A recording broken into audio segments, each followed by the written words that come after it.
Florence, 1513. Niccolò Machiavelli sits in a cramped room, exiled from everything he built. He's been tortured, betrayed, cast out by the very people he served. And in that darkness, he writes something so dangerous, so unfiltered, that it will haunt humanity for the next 500 years. But here's what they don't tell you. The Prince wasn't his most dangerous work. It was just the beginning, the surface, the part he was willing to let the world see. The real secrets, he buried deeper, in letters, in private notes, in coded language meant only for those who could understand. And what he buried there changes everything you think you know about power, about strategy, about human nature. Tonight, we unearth what Machiavelli really understood, the principles he used to navigate a world of deception, betrayal, and violence, and emerge not just alive, but wiser, sharper, dangerously cunning. This is the Hidden Codex. Niccolò Machiavelli, 1469–1527, Florentine diplomat, political theorist, strategic genius. Most people know one thing about him, that he wrote The Prince, a book that supposedly teaches you to be ruthless, manipulative, evil. But that's not what Machiavelli was doing. He wasn't teaching evil. He was teaching reality, unfiltered, unromanticized, undeniable. Because Machiavelli spent 14 years in the political arena, watching princes rise and fall, watching empires crumble, watching good men destroyed and cunning men survive. And he noticed something. The world operates by certain laws, hidden laws, laws that everyone follows, but no one admits. Those who understand these laws thrive. Those who deny them perish.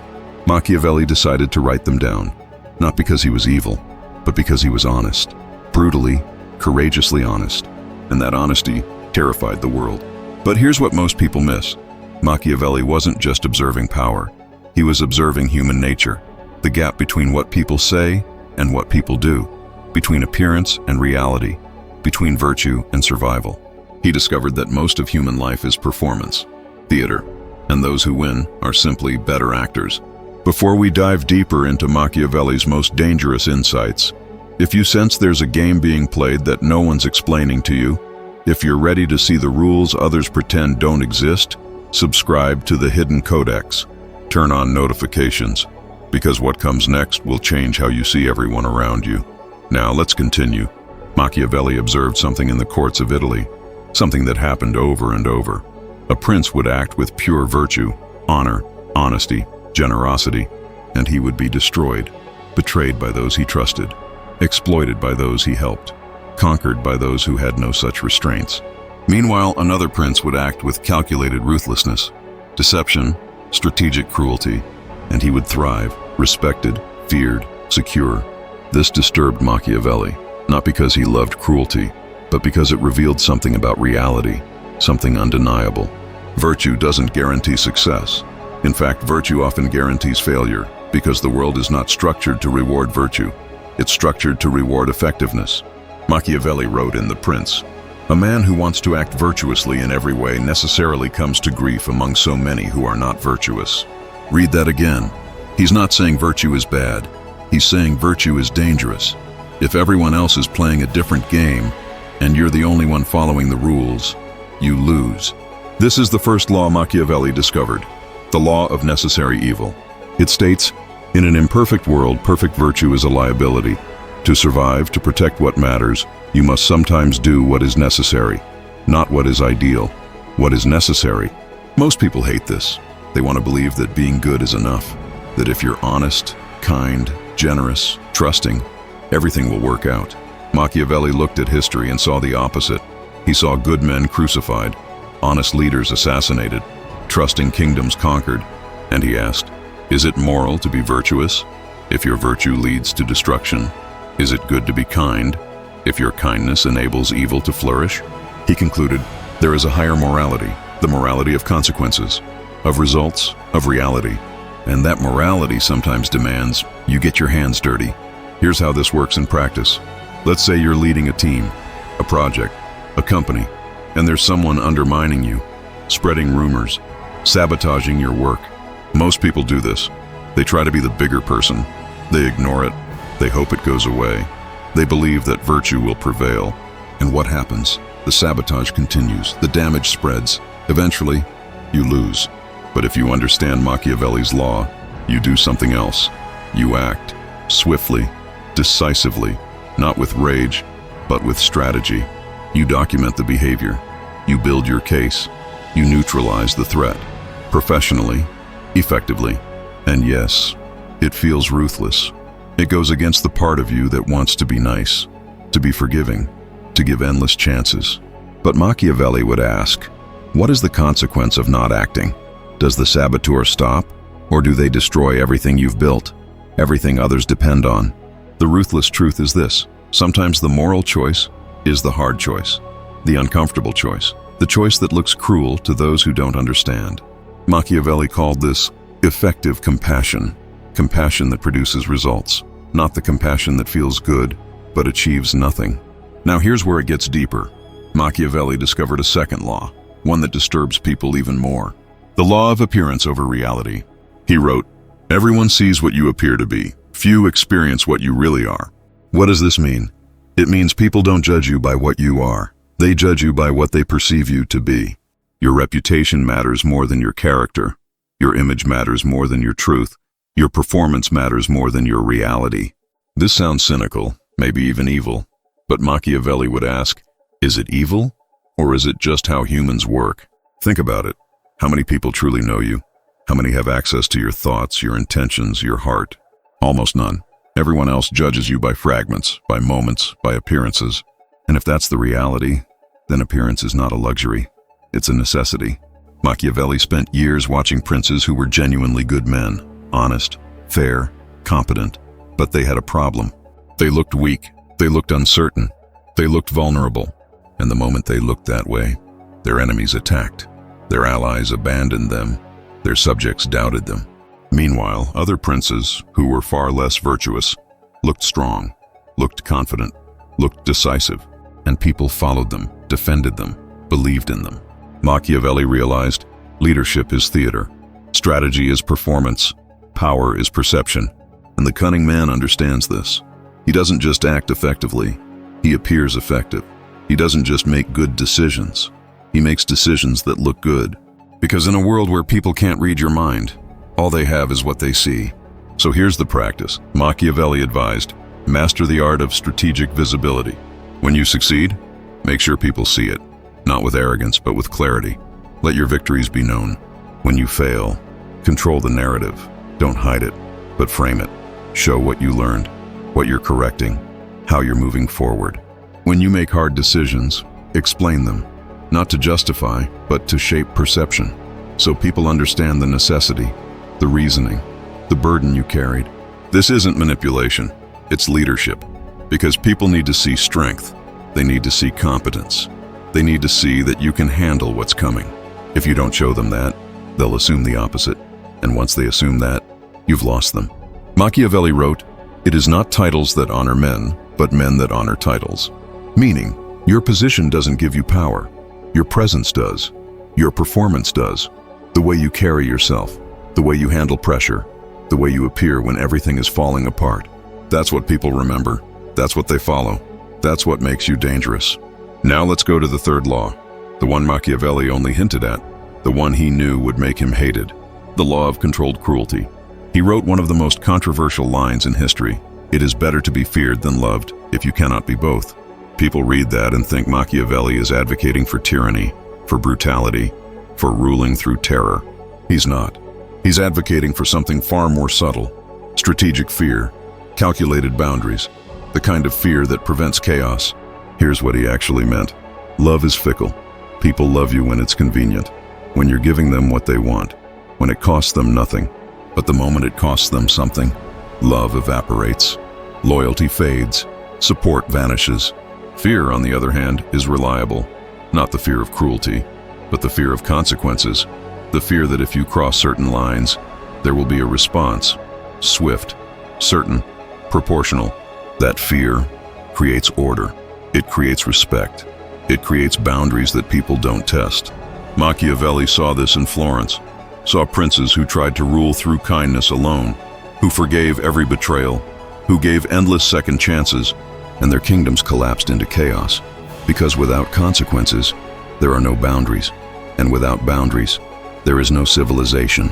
But he also saw princes who ruled through random cruelty, unpredictable violence, sadistic punishment, and they were overthrown. Because people will only tolerate fear for so long. Eventually, they rebel, they conspire, they strike back. So Machiavelli discovered the balance, the principle of controlled cruelty. When you must act harshly, do it decisively, completely, and then never again. Don't drag it out. Don't repeat it. Don't make people live in constant terror. Strike once, strike effectively, then return to generosity. He called this doing injury all at once and benefits little by little. Why? Because people forget pain if it's followed by peace, but they remember kindness if it's consistent. So the cunning leader understands, when correction is necessary, deliver it, fully, without hesitation, but then move forward. Show that the cruelty was not sadistic, it was surgical, it was necessary, and now it's done. This is how you maintain both respect and stability, both fear and loyalty, both strength and support. Let's bring this to your life. You don't need to be a prince, but you do need boundaries, standards, consequences. Maybe you're managing people, leading a team, raising children, building something that matters, and there will be moments when someone crosses a line, tests a boundary, breaks a rule. Most people do one of two things. They either ignore it, and the behavior continues, or they explode and create resentment. But if you understand Machiavelli's law, you do something else. You respond with controlled precision. You address the behavior immediately, clearly, without emotion. You explain the consequence. You enforce it completely. And then, you move on. You don't hold grudges. You don't bring it up repeatedly. You don't make them live in punishment. The message is sent. The boundary is established. The fear is installed.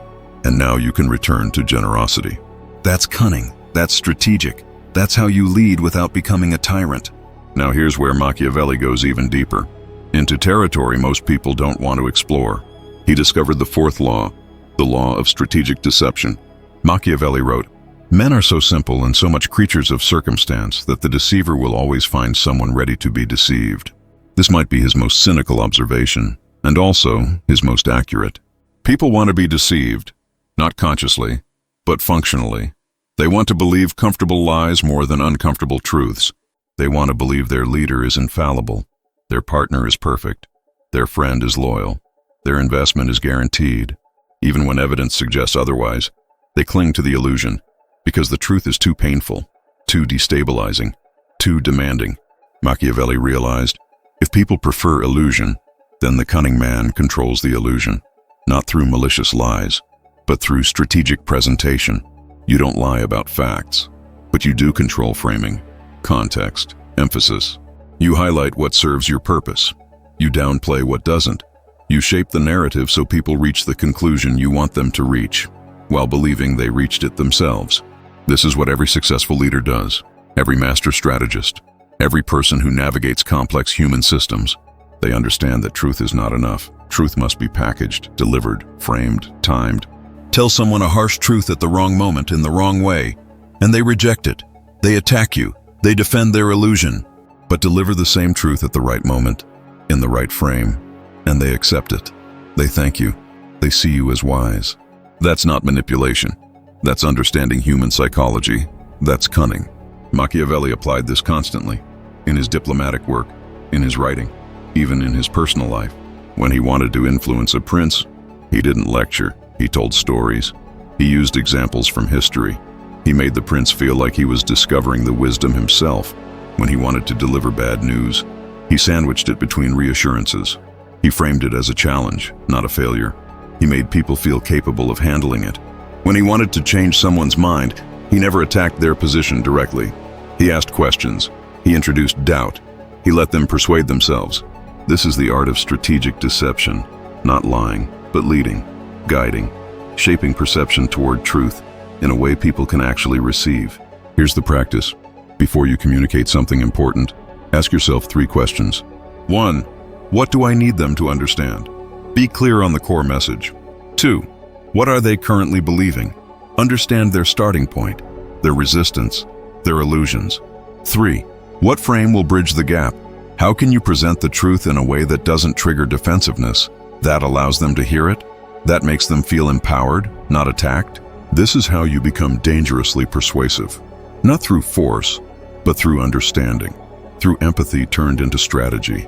Machiavelli wrote, "The wise man does what the fool thinks impossible." Why? Because the wise man understands how humans actually work, not how they should work, how they do work. Now we arrive at the fifth law, the most important one, the one that ties everything together, the law of ruthless realism. Machiavelli's entire philosophy rests on one foundation. See reality as it is, not as you wish it to be, not as you were taught it should be, but as it actually is. This is harder than it sounds, because reality is often ugly, unfair, brutal. Most people can't handle that, so they create fantasies. They believe in karma, in justice, in fairness, in cosmic balance. They believe that if they're good, good things will happen. That if they work hard, they'll succeed. That if they're honest, they'll be trusted. And when reality contradicts these beliefs, they're shattered, disillusioned, broken. But Machiavelli looked at reality without flinching, and he saw something different. He saw that virtue is not rewarded, it's exploited. That honesty is not valued, it's weaponized. That kindness is not reciprocated, it's taken for granted. He saw that the world is not fair, it's competitive. That people are not good by default, they're self-interested. That trust is not given freely, it's earned through power. And instead of being depressed by this, he was liberated. Because once you see reality clearly, you can navigate it effectively. You're not wasting energy on fantasies, on hopes that will never materialize, on strategies that don't work. You're dealing with what is, and that gives you a massive advantage over everyone still living in illusion. Machiavelli wrote in a private letter, "The gulf between how one should live and how one does live is so wide that a man who neglects what is actually done for what should be done learns the way to self-destruction rather than self-preservation." This is the core of cunning, ruthless realism, the ability to see people as they are, situations as they are, power dynamics as they are, not through cynicism, but through clarity. Here's how you develop this. Start paying attention to patterns, not to what people say, but to what people do. Watch how they behave when there are consequences versus when there aren't. Watch how they treat people who can help them versus people who can't. Watch what they prioritize when resources are limited. That reveals truth. That shows you who they really are, not who they claim to be, who they are. Do this consistently, with everyone, including yourself, especially yourself. Ask, what do my actions reveal about my priorities? Not what I say I care about. What I actually invest time, energy, money in. That's what I truly value. This level of honesty is uncomfortable. It destroys illusions. It forces you to confront gaps between your self-image and your reality. But it also makes you dangerous, because you're no longer deluded. You're operating from truth. And truth is the ultimate power. Now let's connect all 5 laws. Let's see how they work together to create someone truly cunning. You accept that virtue alone is not enough. You must be effective. That's the law of necessary evil. You understand that perception shapes reality. You must manage your image. That's the law of appearance over reality. You establish clear boundaries and consequences. You must be respected, not just liked. That's the law of controlled cruelty. You frame truth strategically. You must guide perception, not just state facts. That's the law of strategic deception. And you see everything through ruthless realism. You must deal with what is, not what should be. That's the law of ruthless realism. These 5 laws, and they don't make you evil. They make you effective, aware, strategic, cunning. They allow you to navigate a complex world without being naive, without being exploited, without being destroyed by your own virtue. Machiavelli applied these laws to survive one of the most dangerous periods in history: betrayals, torture, exile, poverty, and he emerged not broken, but wiser. He turned his suffering into insight, his exile into his greatest work, his pain into power. Because he refused to live in fantasy, he accepted reality, and he learned to work within it, masterfully. Here's what Machiavelli never said explicitly, but implied throughout his work. The truly dangerous person is not the one who acts without conscience. That person is just a brute, predictable, controllable. The truly dangerous person is the one who has a conscience, but knows when to set it aside, who values virtue, but understands when effectiveness matters more, who wants to be good, but is willing to be pragmatic. That person You can't predict. You can't manipulate. You can't control. Because they're operating from a different level of awareness. They see the game, they understand the rules, and they play to win, while everyone else is still pretending the game doesn't exist. Machiavelli became that person, not through natural talent, but through observation, through suffering, through ruthless honesty. And he left instructions for those willing to learn, for those ready to see. This is one of those instructions. So what does this mean for you? It means you have a choice. You can continue living in the comfortable illusions most people accept, that the world is fair, that virtue is rewarded, that being nice is enough. And you can keep being surprised when reality contradicts these beliefs. Keep being hurt when people betray your trust. Keep being exploited when you offer kindness. Keep being outmaneuvered by those who understand the game. Or you can do what Machiavelli did. You can look at reality without flinching. You can learn the hidden laws. You can develop cunning. Not to become cruel, but to become effective. Not to harm others, but to protect yourself. Not to manipulate, but to navigate. The world is already playing this game. The question is, are you going to learn the rules or keep pretending they don't exist? Machiavelli saw something 500 years ago, something that's still true today.